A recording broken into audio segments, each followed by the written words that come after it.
Se saluant tous deux avec de grands sourires, la première conversation porte sur le choix du parcours. Où aller? Dans les chemins de terre secs au milieu des pâtures? Les rues du village? Couper à travers champs? Choisir, c'est renoncer. Laissons-nous guider.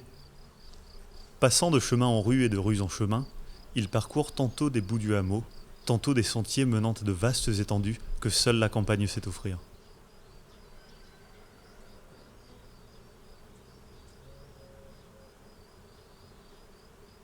Au cours de leur flânerie, le temps devient indécis. De plus en plus de nuages dont on a du mal à comprendre la volonté apparaissent. Un temps picard en somme. Tout en échangeant quelques conseils d'écologie avec elle, il remarque que le vent se lève. En effet, la chevelure bouclée de sa camarade s'éparpille de plus en plus dans l'air champêtre. Ce n'est pas pour lui déplaire. Bien qu'il n'ait pas encore réussi à établir si ses cheveux étaient blond foncé ou châtain clair, il a toujours eu grand mal avec la couleur des cheveux. Il trouve la crinière de son acolyte fort attrayante.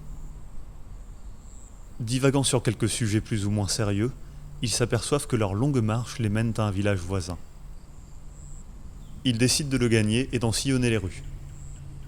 Tout se passe fastueusement bien. Les sujets foisonnent de conversations fertiles. Il est incontestable que le courant passe. Essayant d'ajouter quelques gouttes d'humour noir à leur bavardage, il réalise que sa partenaire s'abreuve d'une malice semblable à la sienne.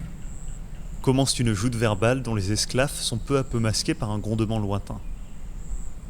Les stratus insouciants, devenus cumulus douteux, prennent peu à peu des airs de cumulonimbus, beaucoup plus acerbes. Les bourrasques de plus en plus puissantes interrompent les conversations insouciantes pour s'adonner à un sujet beaucoup plus sérieux. Trouver un abri.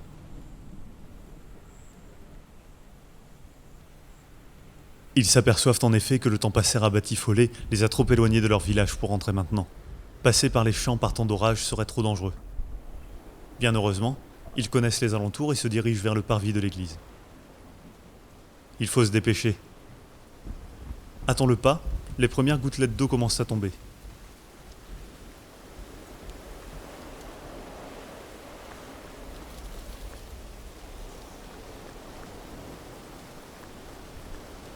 Le ciel s'assombrit à la vitesse où s'effondre une rangée de dominos.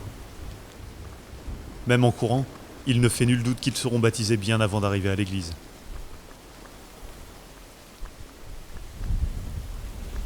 Ils marchent aussi vite qu'ils peuvent. Arrivés à 20 mètres de la paroisse, les gouttes sont devenues si grosses et nombreuses qu'elles frappent les visages avec acharnement. Ils arrivent enfin au porche de la vieille bâtisse. Les rencarts de dégoûtent.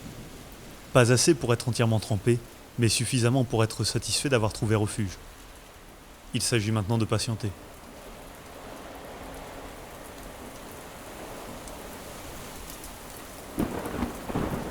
Des flashs lumineux éclairent les alentours et le grondement tonitruant fait vibrer le sol. La tempête est au-dessus d'eux.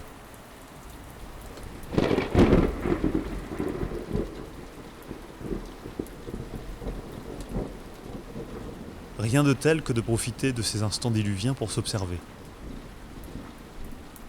Tout en évoquant, non sans appréhension, la possibilité que la foudre vienne frapper le paratonnerre de l'église, ils en profitent pour s'épier. Tous deux adossés de part et d'autre de l'entrée, ils se contemplent discrètement. Les cheveux ébouriffés et les lunettes embuées ne suffisent pas à entériner l'attirance ineffable qu'il éprouve pour elle.